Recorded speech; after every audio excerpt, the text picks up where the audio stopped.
Thank you so much. We have a lot of talent on this continent. Now, ladies and gentlemen, we come to the main reason why we are here tonight. Yes, we've heard the poet. Yes, Professor Makanya has spoken. Yes, we have heard from the chair of the board of the Thabo Mbeki Foundation. At this point, I would like to request, I do not call, he's my boss. I would like to request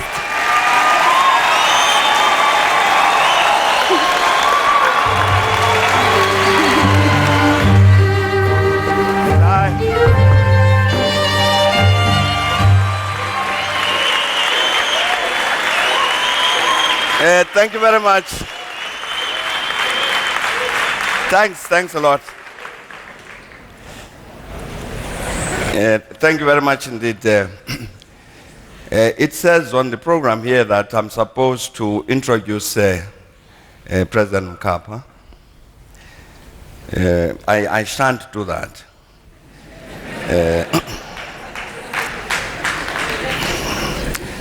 Bishop Sioka said, if you introduce people, you must tell the truth. Including how many sins they have committed, what kind of sin, have they been forgiven, that kind of thing.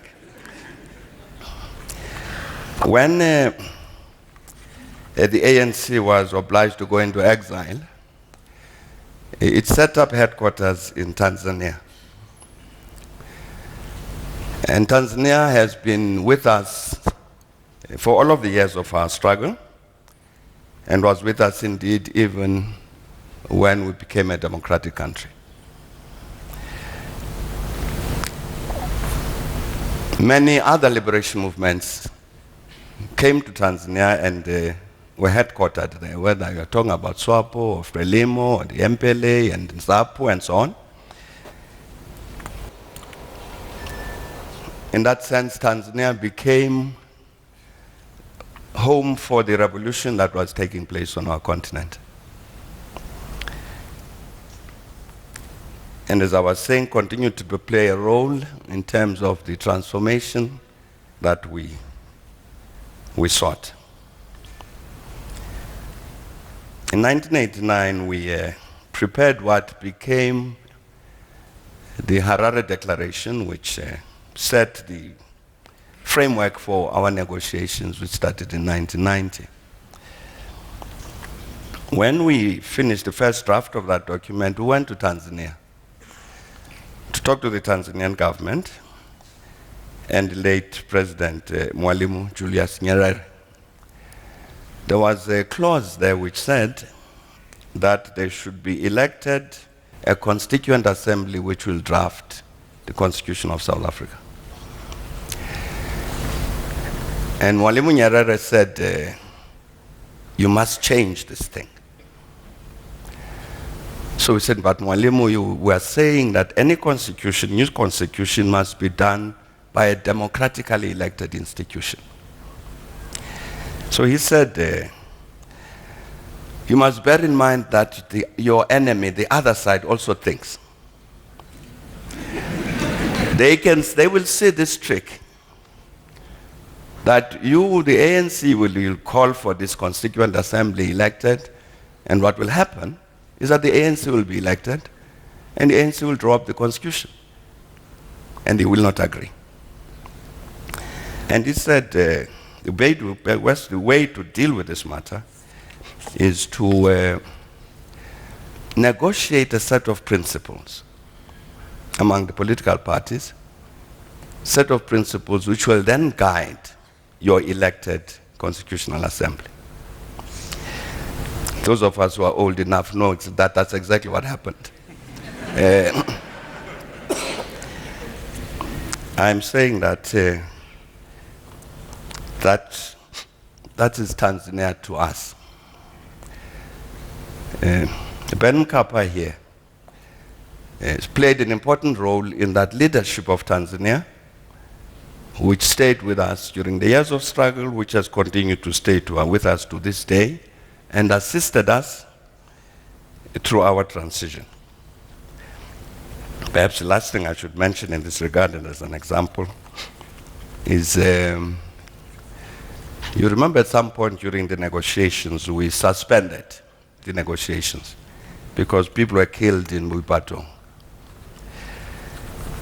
And we had a meeting with Julius Nyerere, and he said, I understand, I appreciate why you've suspended the negotiations, but I suggest that you resume them quickly. So we said, no, but Mwalimu, we can't allow this. Our people are being killed and so on. So he said, you know what you are doing? The longer you adjourn these talks, the longer you perpetuate your own oppression. Go back to negotiate, change this government. You are the ones who will solve the violence. Now you're calling on the other side, end the violence. Why do you think they'll end it? Please go back and talk. And indeed we did. So I'm saying, Ben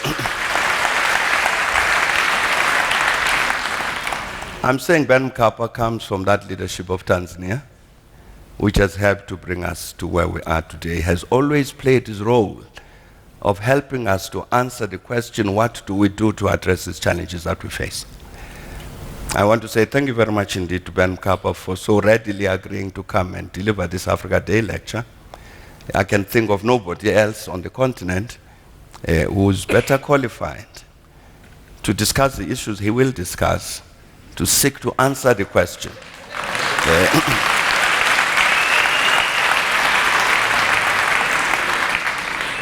To seek to answer the question, what do we do to address the matters that he will be talking about? Asante sana. Thank you very much.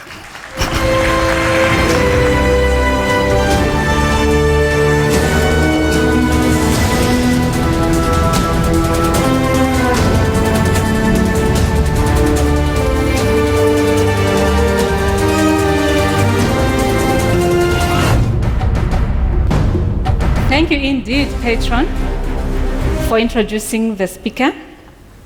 Excellency, Mr. Benjamin Mkapa, we are here to hear you tonight. May you kindly do us the honor to come forward.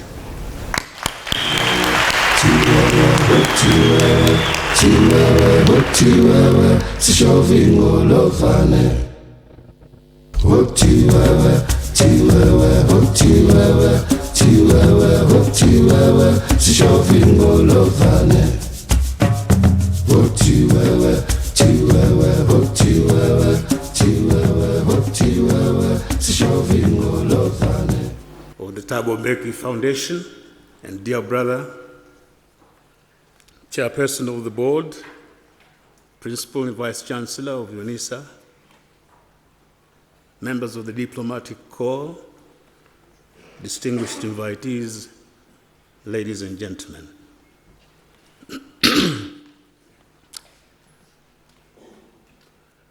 I too greet you. Hello.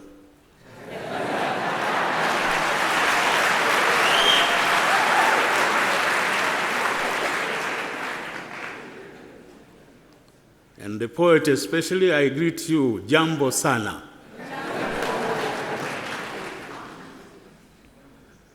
I am most grateful to President Thabo Mbeki for inviting me to deliver the second in the Thabo Mbeki Foundation's lecture series on African leadership. I am honored to be here, and I commend him for the initiative to focus on preparing the kind of democratic leaders of our continent who are proud to be African, who are not afraid to be original thinkers, and who can govern well and deliver for the African people who have suffered much too much. Like President Mbeki, I believe an African Renaissance is possible and necessary.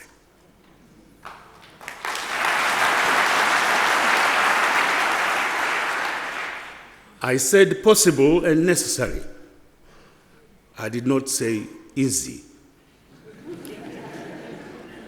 I was not easily persuaded to accept this invitation. It is a tribute to President Mbeki's persuasive powers that I venture to stand before you. It is nearly 6 years since I left office. I can rightly say that I am not a politician. At my age, I am not a political or social activist. I am most certainly not a philosopher. For all these reasons, I feel confident that my remarks should not tax your minds inordinately. Why must we observe Africa Day?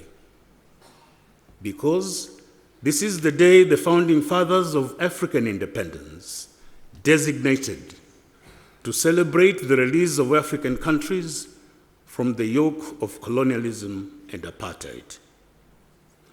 It marks the founding in 1963 of the Organization of African Unity, the forerunner of today's African Union. But it also serves as a reminder for Africans to renew their commitment to one another and to their history.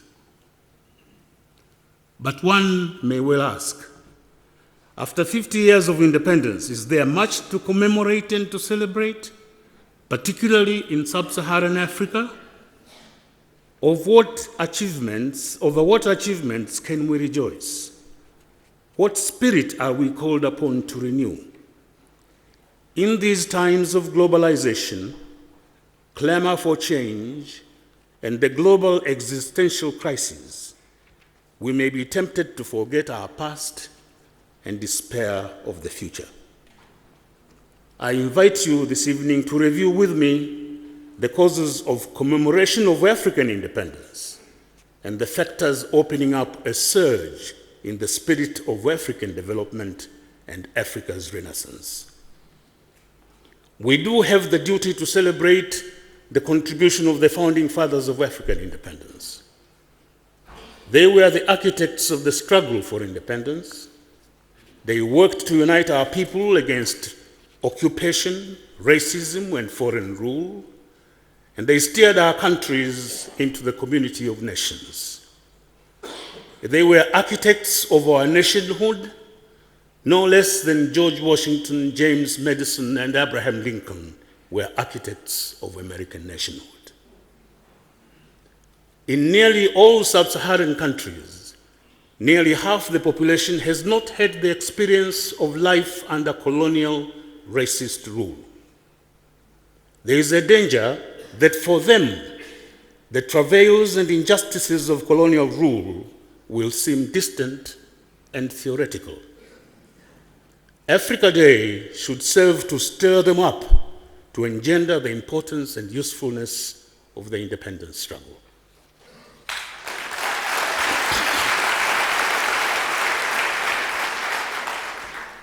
The demographic picture elicits also yet another consideration.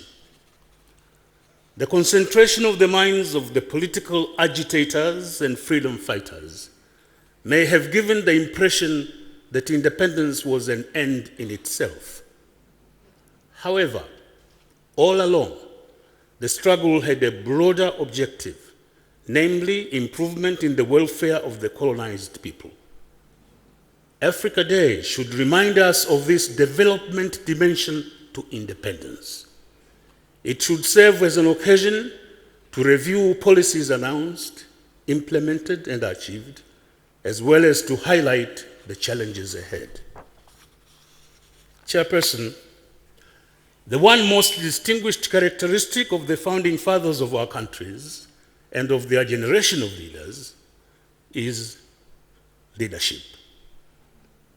They showed an unwavering commitment to the struggle, being prepared to go to prison and suffer other multiple indignities.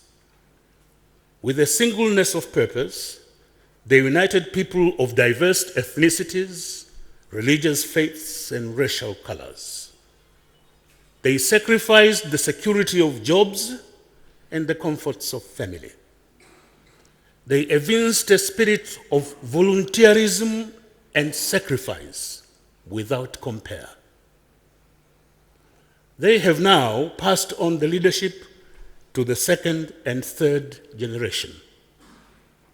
the present incumbents, but more importantly, the youth who believe, as they say, that their time has come.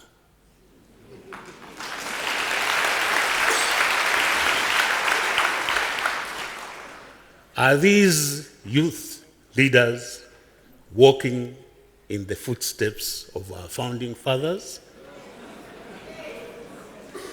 It seems to me appropriate that Africa Day should serve as an occasion to reflect on what others see in and think of African independence. 50 years on, what do the countries of the old world think of African independence? Are we more respected? Our sovereign states have joined a host of international organizations, beginning with the big one, the United Nations. Are we truly treated as equals in these organizations? Equal, such as China, India, and Brazil?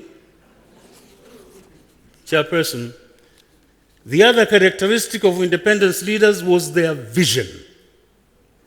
From Nkrumah to Hufwebwanyi, William Shadrach Tubman to Modibo Keita, Nasser to Ben Bella, Nyerere to Kenyatta, from Mandela to Kaunda, they envisaged an Africa evolving from liberation, that is independence, on through development and onwards to African unity.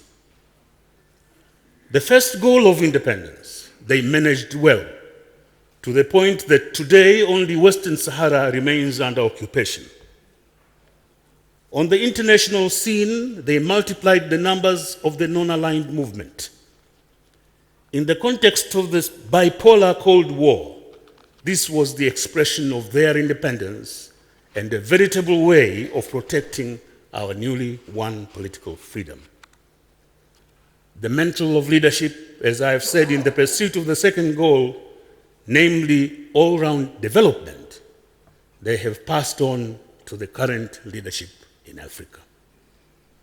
Happily, President Mbeki and his other three colleagues, namely Abdoulaye Wade, Olusegun Obasanjo, and Abdelaziz Bouteflika, took up this challenge and formulated the new Partnership of Economic Development, NEPAD.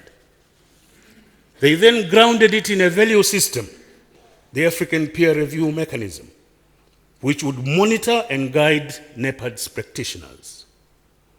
The NEPAD is an official development strategy of the African Union. Some 25 member states have signed up to the African Peer Review Mechanism. But I, for one, fear that when it comes to practical, result, and target-oriented implementation, many countries may be, indeed are, found wanting. At the political level, we have, as I have said, changed the OAU into the African Union. This is no mean achievement, especially when we bear in mind that the Secretariat, now Commission, is headed by a president as chief executive officer. Its operational capacity is, however, severely hampered by the fragility of the financial base of the African Union. Contributions are paltry and slow in coming. At any one time, the Union sustains a huge deficit. When one takes account of the phenomenon of geographical distribution for the staff, the odds are increased. Now, a pillar of the work of the Continental Organization is the regional cooperation organizations, such as the SADC and ECOWAS. These have proved far more effective than the Comprehensive African Union, in particular in the pursuit of regional economic integration. Their leaders meet in ordinary summits once a year and have before them a manageable, well-researched agenda items. Yet when I was in office, a senior politician accosted me and asked me, "Is the SADC an organization of the people or of the presidents?" When I pressed him, he continued, "Do you honestly believe that the ordinary citizen feels that his life is being affected by your exchanges and toasts, protocols signed, and final press releases? Would your citizens miss these summits?" I leave the answers with you. This is a shortcoming of both the regional and continental organizations. The NEPAD momentum, I fear, is slowing down. The summits have descended into annual parades. Implementation of past decisions is inadequately reviewed.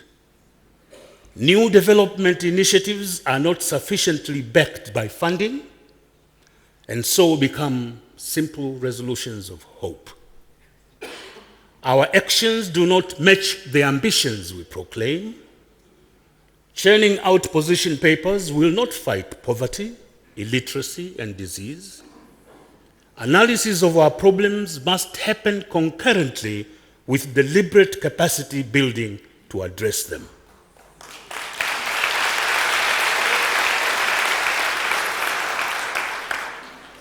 Chairperson, have we got our priorities right?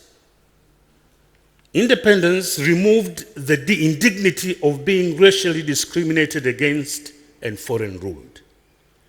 Removing that indignity should give us the strength to tackle the other, and for me, fundamental indignities: poverty, ignorance, and disease. These are the indignities that make our people's lives truly fragile, and our states so-called failed states: poverty, ignorance, and disease. First, let us look at the poverty of food insecurity. I, for one, dare to say that it is inexcusable for any sub-Saharan country not to be able to feed itself.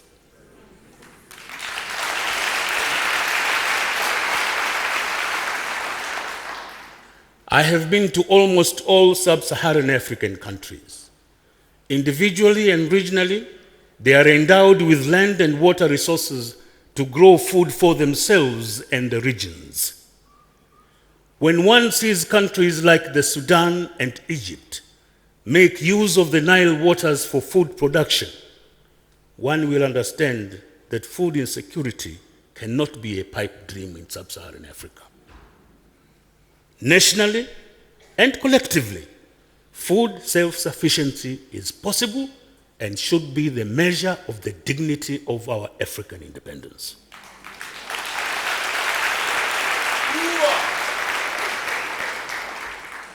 At the African Union Summit in Maputo in 2003, leaders approved a detailed plan for African agriculture, the Comprehensive African Agricultural Development Program, CAADP, which is part of the NEPAD. Recognizing that agriculture should be priority number one, they pledged to give it support by allocating 10% of the annual government budget to it. About a third only of the members have reached this target. Meanwhile, the continent spends over $33 billion a year importing food, including most probably Uncle Ben's rice.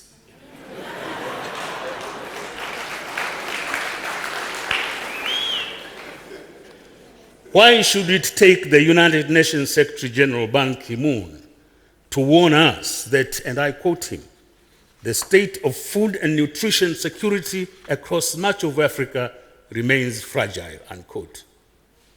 We can eliminate this crisis if only we remember the Shona saying, "What grows on its own is a forest. A field grows when it sees its master."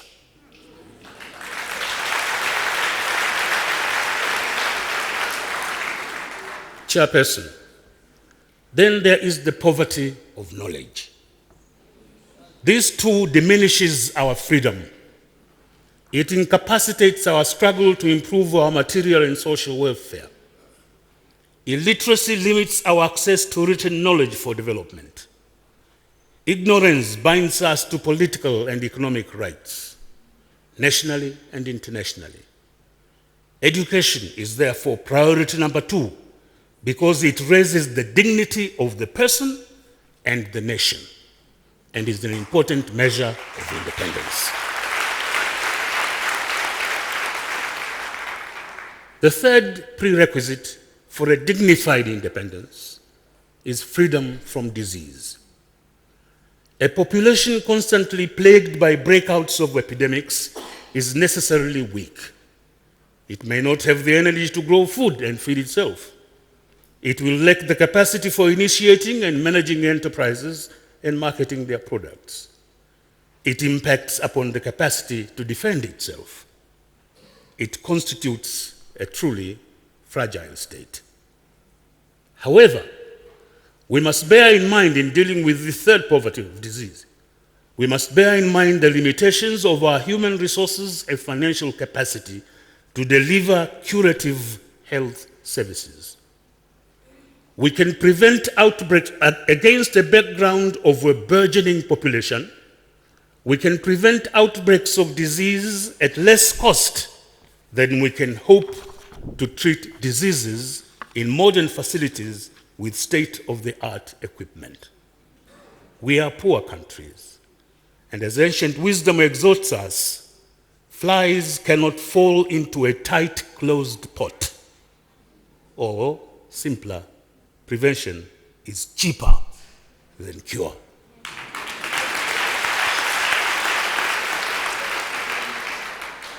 I consider these 3 freedoms, from food insecurity, from ignorance, and from disease, as the fundamental and priority measure of the dignity of African independence. More emphasis should be given to the war against them. The terrain to fight these wars must be of our own demarcation. The weapons in terms of their deployment must be of our own determination. The indices of success must be established by us. External support groups, whether civil or state, must be selected by us. Their deployment, too, must be monitored by us. The war is fundamentally our own, and we can win if we set our sights objectively. This is the first challenge and imperative facing the second generation of African leaders, and I see many, many of them here tonight.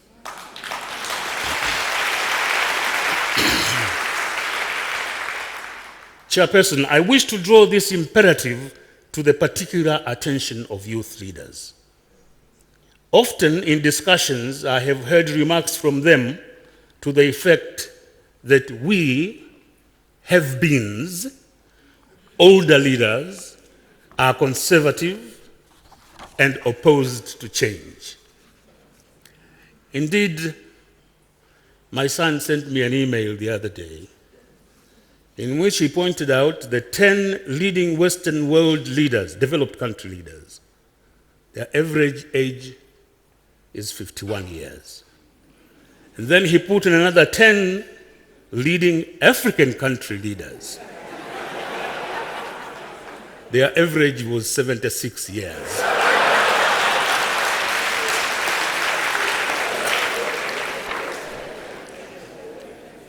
And he asked me, Father, do you wonder why Africa is 25 years behind the developed world?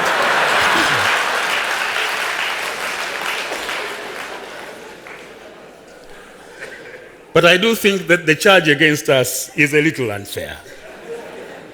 We say in Swahili that the one who is born before you sees the sun before you. Older leaders are not adversaries of change or innovation. Change is unavoidable, and we should not think we can stand still and develop at the same time. But we do have a duty to ask, what change? In which direction? How? and to what end? Chairperson, as I have said, the first imperative is ownership of the task of defining our independence and owning the process of consolidating it in dignity. The second is the ownership of the process of post-independence transformation. At independence, sub-Saharan African countries embarked on political transformation to give citizens voice and choice in governance on the one hand, and on the other, to increase the scope of their ownership of their country's economies. I fear that in addressing these dual challenges, present leaders defer excessively to exhortations, advocacy, and threats from erstwhile colonial masters and their allies. The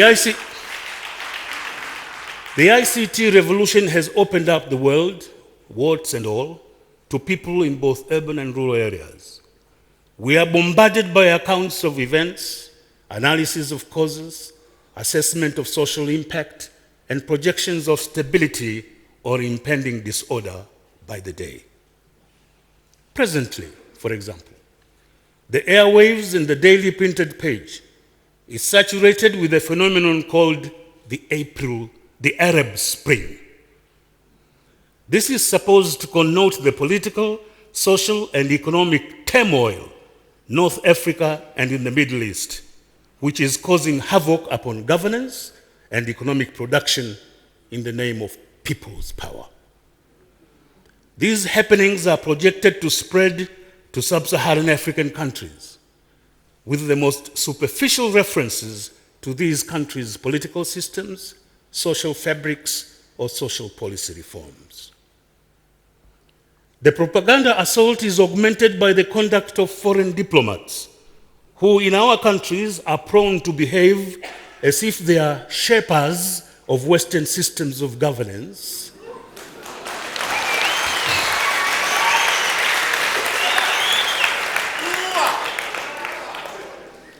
shapers of Western systems of governance, and viceroys of global democracy. It used to be said that a diplomat is one sent abroad to lie for his country. In Africa today, they are more inclined to impose their political and economic order on their countries of accreditation. But what do these trends portray? They, in fact, reflect the culture of dependence on our part, which has grown post-independence. Politically, we are pliantly lectured to adopt political structures and electoral systems.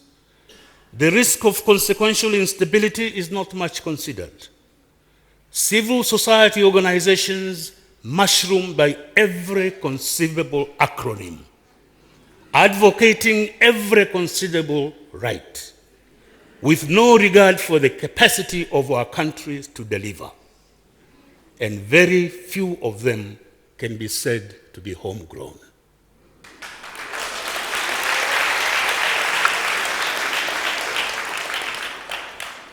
The economic dependence mindset is more pronounced and, for me, more disconcerting.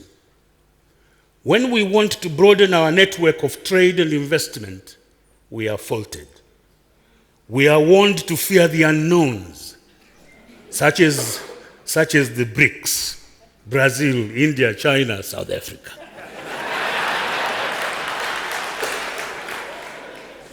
Note the obsession of Western trading nations with the issue of so-called business relations between Africa and China. They tell us that China is bad for Africa. And we begin to believe it. Yet while no one says the Chinese are saints, or that we should negotiate with them with our eyes closed, there is absolutely no gainsaying that there is nothing China could possibly do in Africa worse than that there is that.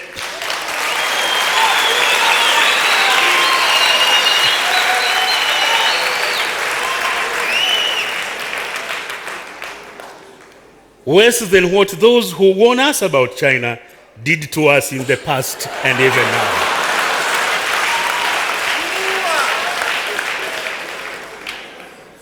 And when we start talking about what some in the industrialized world did to us in the past, they quickly retort by saying that this is history and irrelevant.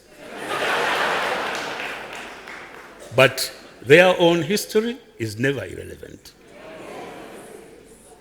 Before he passed on, my founding president, Mwalimu Julius K. Nyerere, chaired the South Commission and subsequently the board of its operations, the South Center based in Geneva. This project seeks to promote South solidarity and South-South cooperation by providing intellectual and policy support required by developing countries on wide-ranging issues, including trade for development, innovation and access to knowledge, climate change, and global governance for development. The center's 50 members or so are obliged freely to support it by voluntary financial contributions. But only a fifth can be depended upon to make their regular voluntary contributions. South Africa is in the front line in giving this support and enabling its national, Mr. Abdul Minty, to assume the responsibility of its convener. As chair of the center, I am deeply grateful for South Africa's support, and I take this opportunity to salute my brother Mbeki and his successor, President Zuma, for the support they give to us.